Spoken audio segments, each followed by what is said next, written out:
The overall goal of this procedure is to generate and efficiently maintain nerve-free Hydra by manual force feeding and burping. This method can help answer key questions in the Hydra field about the role of the nerve net in various behaviors and biological processes. The main advantage of this technique is that it is simpler, safer, and more time efficient than previously published protocols for feeding and burping. Using forceps to manipulate the Hydra on the microscope can be difficult and frustrating at first, but it quickly gets easier with practice.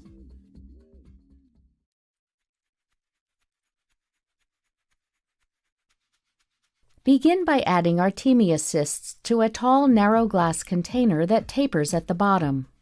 Fill the container with artemia water, taking care not to exceed 1 gram of cysts per 1 liter of water for a higher hatch yield.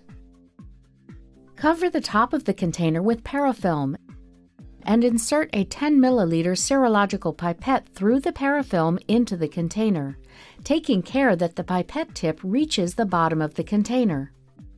Attach a piece of tubing to an aquarium air pump, then fit the tubing around the pipette to provide aeration to the container. When the artemia have hatched, use an artemia net to strain the shrimp from the culture and wash the animals for about 20 seconds in deionized water. At the end of the wash, transfer the artemia into a dish with Hydra medium.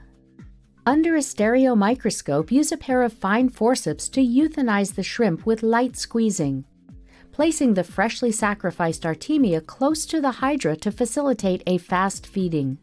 Now grasp the first Hydra by the foot with one pair of forceps and pinch the body of the Hydra with a second pair of forceps to make